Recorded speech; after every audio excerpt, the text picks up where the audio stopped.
Good day everyone. My name is Jeline Buen Gumanoy and today I will be discussing about Italian cuisine.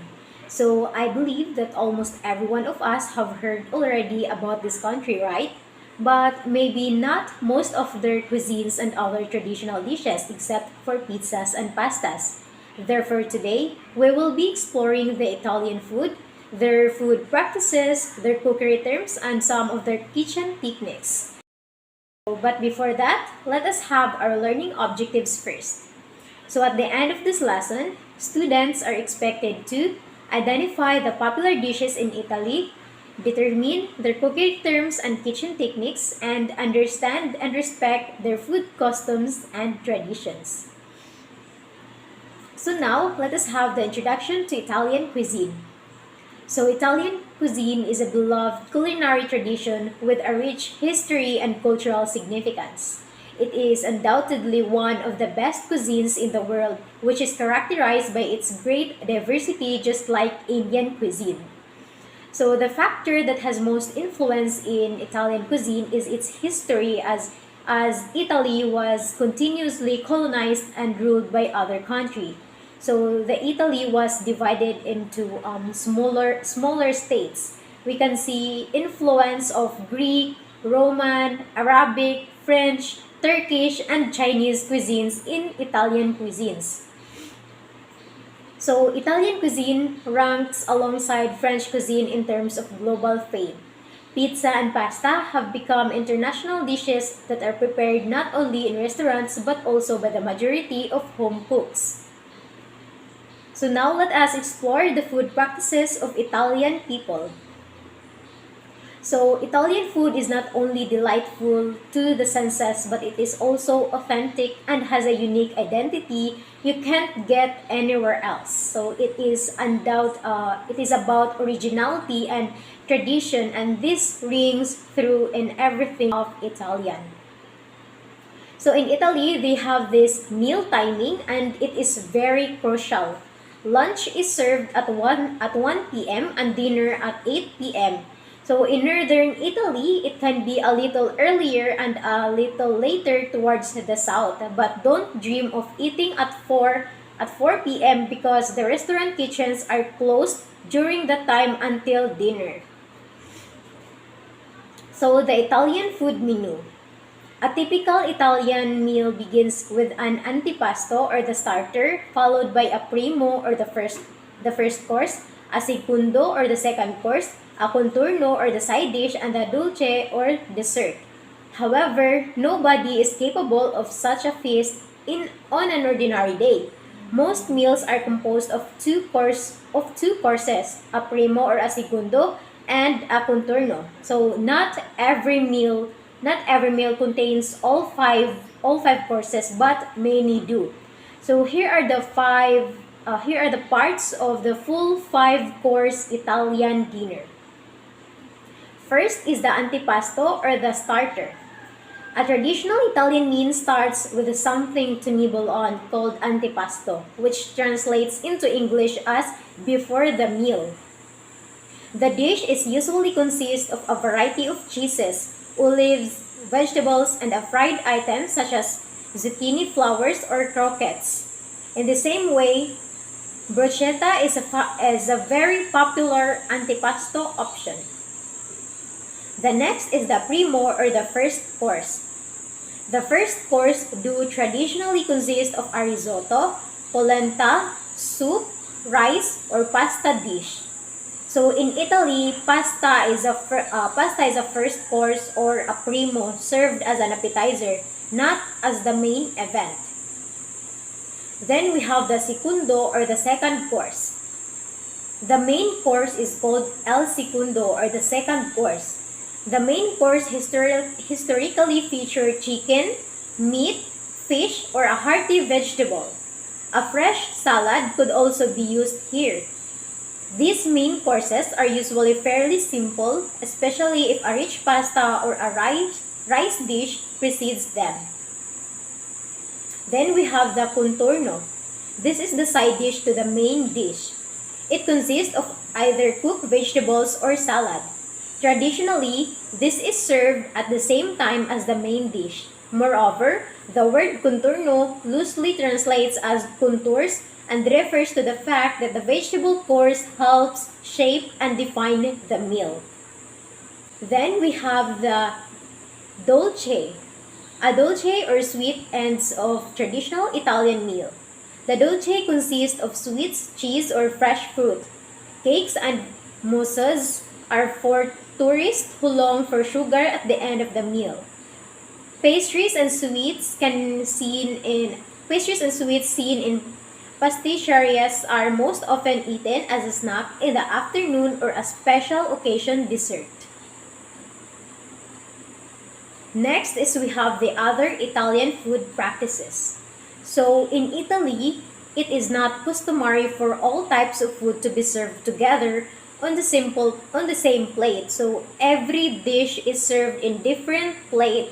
Mixing is strongly discouraged. Even if you are being served bread alongside your meal, it should never rest on the same plate as your entry. So it is very different from Filipino food practices, right? Because most of us just use only one plate except for soups. Then their salad is a side dish. While some countries offer antipasto salad and refer to it as a meal, this is not something that occurs in Italy. Salad is considered as a side dish, and even if you order it as a starter, your request will be totally ignored. The next is their beverage customs. When you are looking for a beverage to have alongside your meal, you must select red or white wine, beer or mineral water if you want to be traditional. Other beverages are not acceptable except for children, so they have soda as an option for kids. Moreover, drinking milk at lunch or dinner is simply unheard of. It will kill the flavor and change the entire food experience, and not in a good way. Most Italians drink wine. It is very important part of their gastroeconomic culture, as Italy is home to some of the world's most famous vineyards. Then lunch. In Italy, the main meal is lunch. The Italian word for lunch means el pranzo. In most cultures, lunch is seen as merely a way to nourish yourself in the middle of the day. It is usually seen as less important and formal than the evening meal. An interesting thing to remember is the fact that lunch is always eaten at a certain hour that is set aside for that purpose.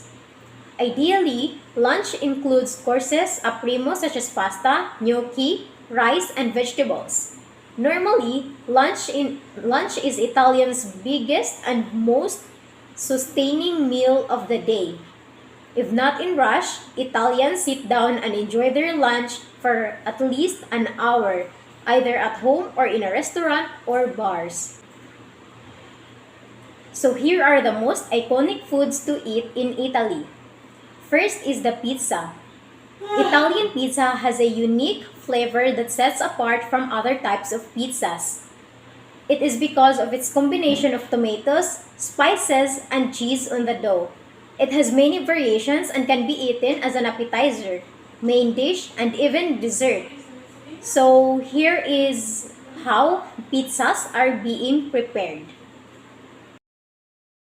Today on the Stay at Home Chef, I'm showing you how to make Italian-style pizza dough. We're going full chef today, and I'm giving you all of the secret tips and tricks for making Italian-style pizza dough at home. The best Italian-style pizza dough is made with Caputo's 00 flour. This is a specially milled flour that's milled to be super fine. It's so finely milled that it feels almost like cornstarch or baby powder. This flour has a 12.5% protein content and a low absorption of water.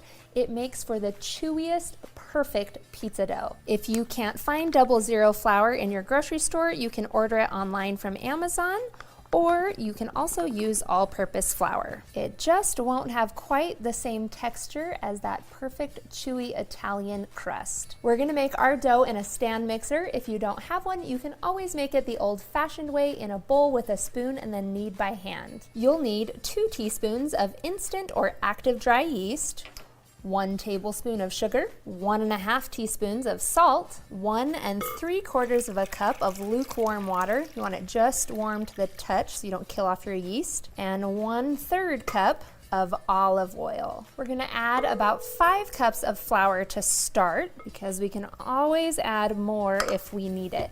Then we're gonna get this mixing. You may need up to 6 cups of flour depending on how you measure your flour and how accurately you measured your liquid ingredients, which can always be just a little bit off. It also depends on what type of flour you're using. The dough should be able to pull away from the sides of the bowl. With pizza dough, you want to develop the gluten in the flour, so let it knead for about 3 to 4 minutes. The dough needs to pass the window pane test, so you want to be able to stretch it out and have it be thin without tearing. So this one needs more kneading. So we'll keep on kneading this. And that is more like it. With this, you'll be able to get the perfect thin crust. Then we'll divide up our dough. This recipe makes 4 14 to 16 inch pizzas or 6 10 to 12 inch pizzas. Then just grab each piece and then kind of roll it into a ball again. We'll dust these with a little bit of flour and we'll transfer these to a sheet pan or just undisturbed on the countertop where they're going to rest. Now, if you'll notice, I said rest, not rise. This process isn't so much about the dough rising as it is the dough resting. For really good chewy pizza dough, you want to let the dough rest for at least 5 hours or up to 24 hours. Cover this with plastic wrap. Resting allows the gluten to develop, which is how you get that chewy crust. If you haven't gotten the hint yet, this recipe is all about the gluten, which means no, you cannot easily make this recipe gluten-free. You definitely need a recipe that was developed just for that purpose. I've got some dough I made yesterday, so I'm gonna transfer that to a lightly floured countertop, and then you can either roll this out or stretch it. If you wanna be really fancy, what you'll do is stretch it out using your fists and then give it a toss. Then you can use a pizza pan, but what I like to do is use a pizza peel. So I'm going to sprinkle on some just plain cornmeal so my dough doesn't stick to the peel. And then we'll just place our crust on top of the cornmeal. Then of course you can top it with whatever is your favorite. Today I'm doing my homemade 2-minute pizza sauce real quick. Then we'll go true Italian style and layer on some fresh mozzarella, and we'll add on some fresh basil. But of course you can top it with whatever you'd like. Now, developing our gluten and letting our dough rest mattered a lot to forming that chewy crust. But the best, perfect Italian authentic style of pizza is cooked in a wood-fired oven.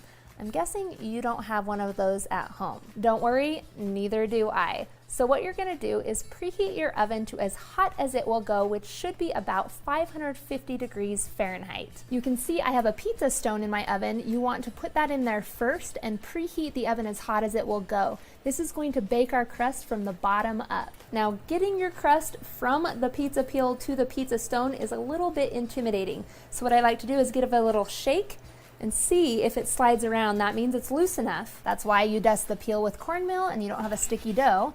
And then it should just slide right off. Now, the pizza stone is great, but the other great trick to cooking Italian style pizza at home without a wood-fired oven is to turn the oven to the broil setting. You'll have the residual heat in the oven, the heat from the pizza stone, and heat coming from above. This is as close as you're going to get to a wood-fired oven at home. Take a look at that beauty. You'll know your pizza's ready when it starts to blacken on the outer crusts and the cheese and toppings start to brown. How long that takes does depend on how thin you rolled out your crust, as well as the toppings you put on top. But it should be somewhere in the 5 to 7 minute range. And then you'll go ahead and pull it out. This right here is gonna be the perfect slice. You are ready to eat. Okay, so indeed, pizzas are very tasty, right? So now let's proceed to lasagna. Lasagna is a wide, flat pasta noodle usually baked in layers in the oven. Like most Italian dishes, its origins are hotly contested, but we can at least say that it is stronghold in this region of Emilia-Romagna, where it transformed from a poor man's food to a rich meal filled with a ragu or meat sauce. So here is a short video on how to prepare a lasagna.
Okay, so next to lasagna is we have botarga. Botarga is a delicacy of salted cured fish raw pouch, typically of the gray mullet or the bluefin tuna. The best known version is produced around the Mediterranean. Similar foods are the Japanese karasumi and Taiwanese wuyutsu, which is softer, and Korean yuran from mole or freshwater drum. So I have here a video on how to prepare botarga.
So next to Butarga is Fiorentina steak.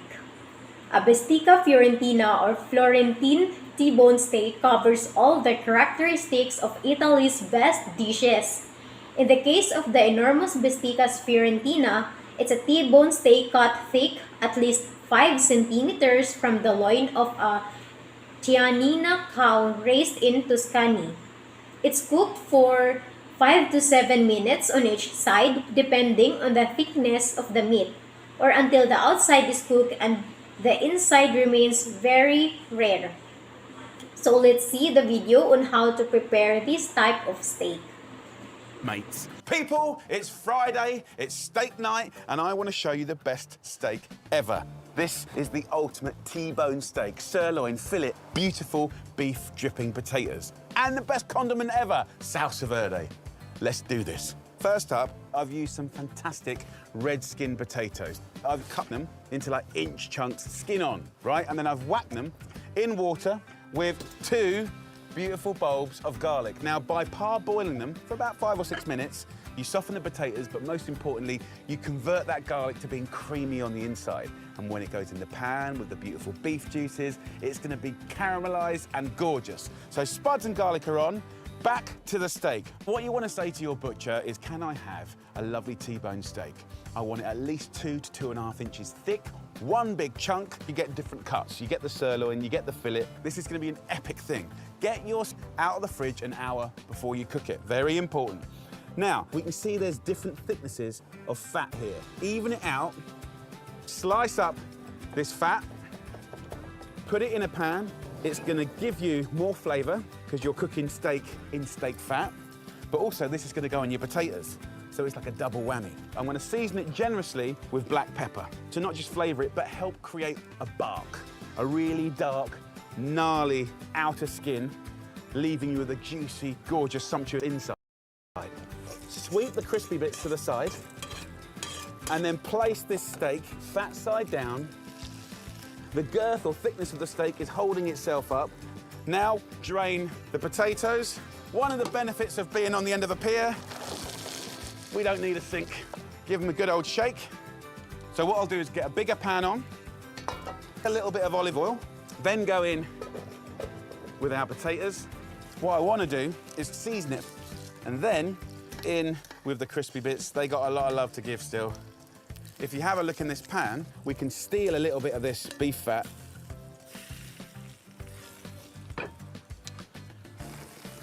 And this is gonna make the best crispy potatoes ever. So back on the heat to get golden and crisp all over. That might take 30 minutes, depending on how big your pan is. So look, back to this steak now. Let's have a little look. Sizzling, dancing fat, gorgeous. So now, onto the bone side. You're gonna get that heat going through the middle of the fillet and the sirloin. Also, bone marrow will find its way out, and it will end up kind of getting rubbed on the outside of the steaks, and it's gonna be delicious. See that fat? We'll put this meat straight into it. We're gonna use this rosemary brush, dab it in that fat, and I can smell already the story is changing. Cook this steak 1 minute each side, and you wanna keep as much juice inside that steak as possible. So 1 minute, 1 minute, 1 minute, 1 minute, kissing it with rosemary again.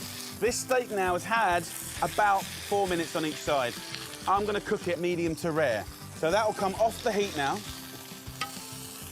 and we're gonna let that rest, okay? So then we wanna add some other fragrant bits and pieces. Gherkins, 2 or 3, then anchovy, the thing that so divides people. You will not taste the anchovy, but it will give an incredible depth of flavor. Garlic, just a little half clove of garlic, a heaped teaspoon of capers.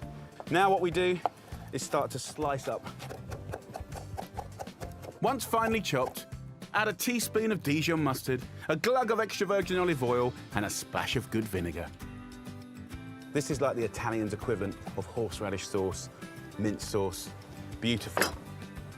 And now, time to serve. You can see how the juices have rested out. We love all that. So this is when your friends and family are around.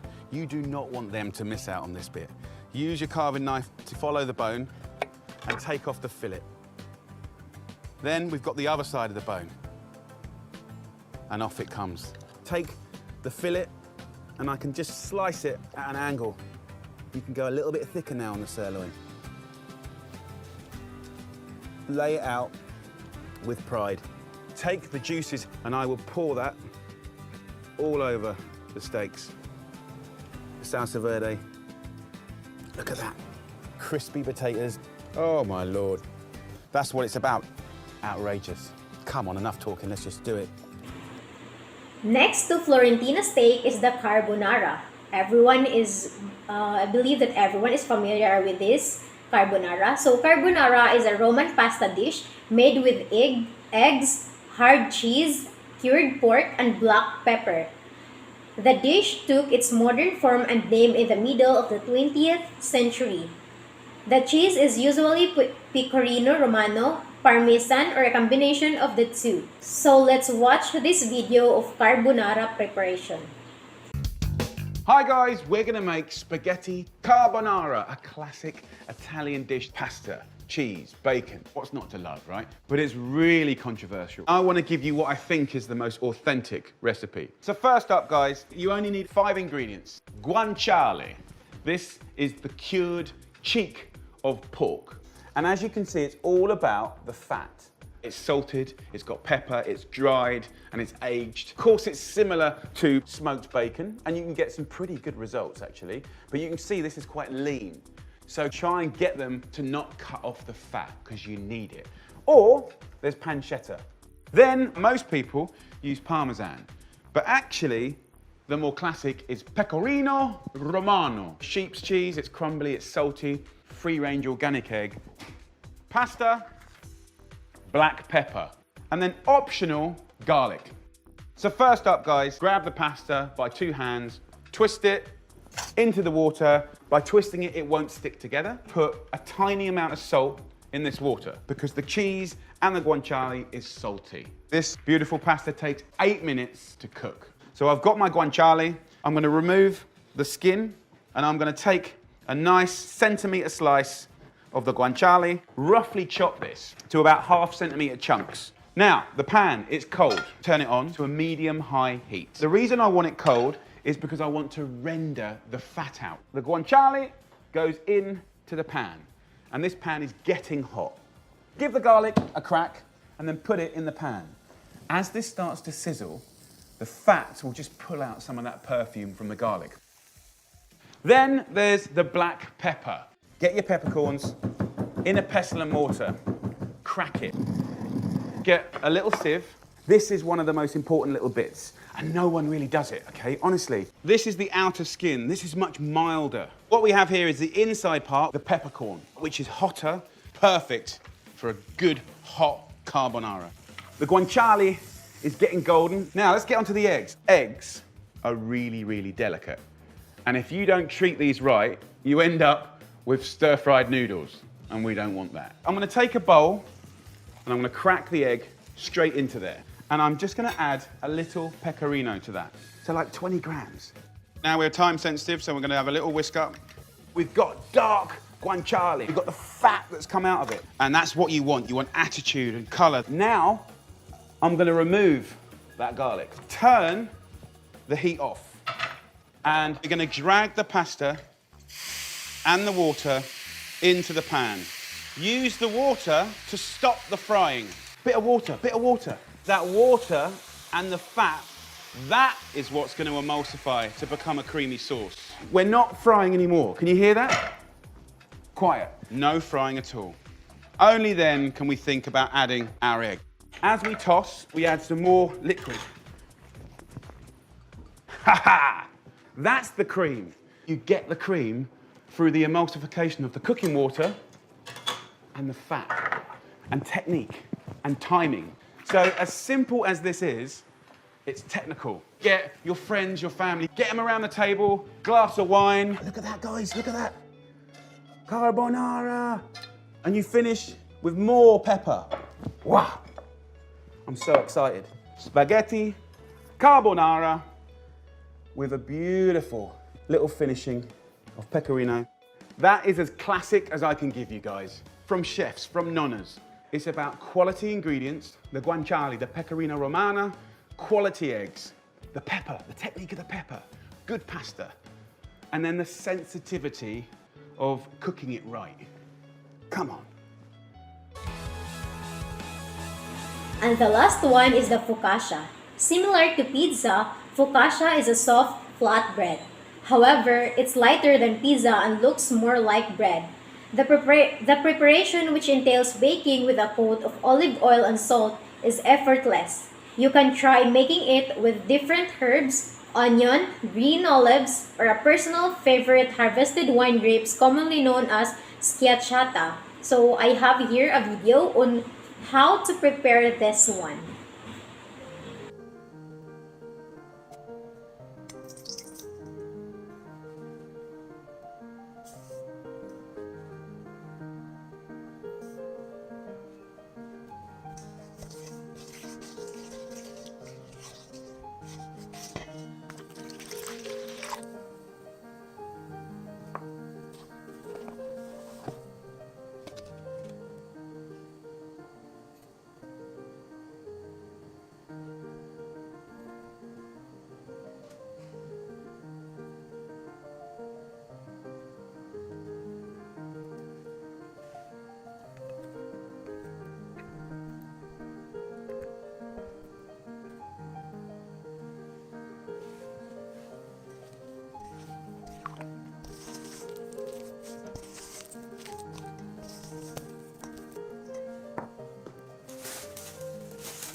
Okay, so those are some of the popular dishes in Italy. Now, let's proceed to the Italian cooking terms. First is we have the arrosto, which means a roast. Next is bollito, which means boiled. Then alla braise, which means at the coals. And then in brudo or in broth. Al dente or to the tooth. Al forno or in the oven. Antipasto, which means before meal. Odore or scents. Cucina povera or poor cuisine. Fare la scarpita or to make a little shoe. Then un filio di olio, thread of oil. Frito, which means fried. Gnocchi or dumpling. Alla griglia or grilled or barbecued. And saprorere or to saute food in a sofrito. Then sofrito means to slowly fry or saute. So now for the last part is the Italian cooking techniques.